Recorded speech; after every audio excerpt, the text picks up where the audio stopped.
If you don't mind, we get started here. Sure. Inflation, Mr. President, is Ohioans' chief concern, especially here in the Miami Valley. Our viewers feel it at the grocery store, at the gas pumps, paying their bills, and while they're doing their holiday shopping.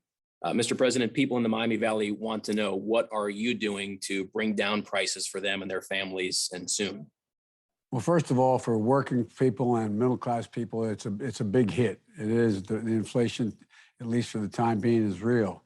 I've done a couple things. One, inflation is way up in terms of energy prices, particularly at the gas pump. And what I did was I was able to, under my authority, release 5 million barrels of oil from the petroleum reserve, which means put more oil on the market, reducing the price of gasoline. Now it's down in your city of Dayton below $2 a gallon now to $2.99, be $3 a gallon, $2.99. And it was, the national average is $3.32. But you're in a situation now where gasoline prices are coming down. And I think they'll come down some more, as a matter of fact, because I've worked with other countries to also release some of their reserves to reduce the price, number one. Number two, with regard to the cost of food for everyday, that's another big area. People walk in the grocery store, particularly meat, poultry, that's where the prices are up a lot. And there's a couple things going on there. Number one, as you well know, over the last several years, a lot of the big operators come in and bought out the small producers and bought out the small the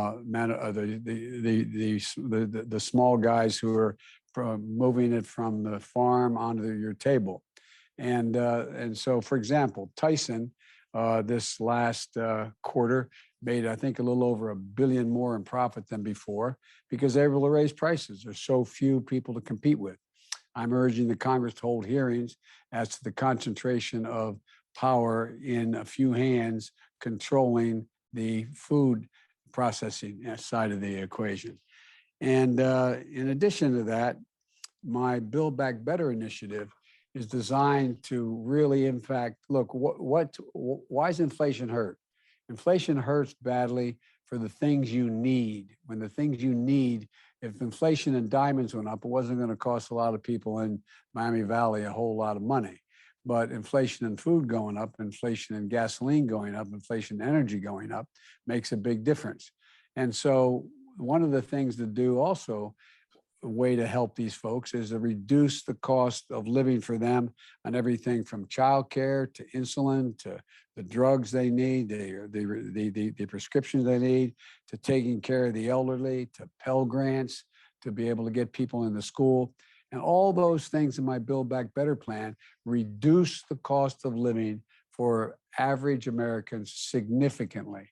For example, there was a headline, I'm told, in one of the major papers in your city today, saying that what people really cared about was the cost of childcare, and that 60% of the women who work part-time or didn't work at all would be back at work if they could afford childcare. Well, for example, in this provision of my legislation says you're not going to have to pay more than 7% of your income in childcare. That will save women or parents who have young children and they can't go to work because of that, will save them literally thousands of dollars a year.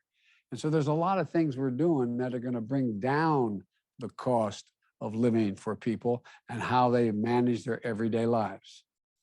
What do you say to people in the Dayton area, Mr. President, who have expressed concerns about whether trillions more in federal spending will help when you have inflation at a near 40-year high? The way I say to them, this is not going to cost a single solitary penny. We're not going to increase the deficit by 1 cent in the Build Back Better plan at all.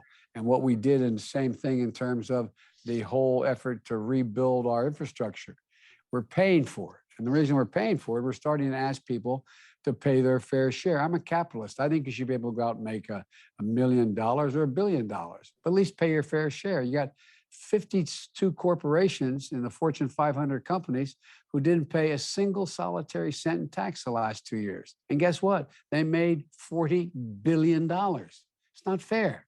Just pay your fair share. So if we have people we have corporation paying a minimum tax of 15% and all the things we're talking about, it's all paid for. And nobody making less than $400,000 a year will pay one single penny more for anything in taxes. Today, Mr. President, marks 1 year since the first doses of COVID vaccines arrived here in Ohio. Your vaccine mandates have suffered some setbacks in court recently. Federal judges have halted 3 of those COVID vaccine mandates. Are you going to back down, or are you going to continue to fight those in court? I'm going to continue to fight those in court. Look, we have when I came to office, there were only 2 million people who have been vaccinated. Since then, we have over 200 million people who have gotten at least 1 dose. And I believe the number is about 156,000, over 150 million, I should say, who in fact are fully vaccinated. So this is a pandemic of the unvaccinated, not the vaccinated, the unvaccinated. That's the problem. And so everybody talks about freedom and not to have a shot or have a test. Well, guess what? So how about patriotism? How about making sure that you're vaccinated so you do not spread the disease to anybody else? What about that? What's the big deal? What's the big deal of having to take a test once a week to know you can show up to work and you're not causing other people to get sick or your children at home? And what we've done now is we've now provided for vaccines available for people 5 years and up, 5 years and up. And in addition to that, we now have Pfizer has a new, it's not been approved yet, but looks very promising, a new pill, which if you take within 3 days of contracting COVID, you reduce by, I think it's so far 89% the likelihood to be hospitalized and die. And so there's a lot of progress being made, a lot of progress. Like I said, when I came in, there were only 2 million people who had been vaccinated. I got enough vaccine for the entire country and part of the rest of the world. And it's not that we don't, and it's free. You can just go right now, you can go to your local drugstore, walk in and get a shot.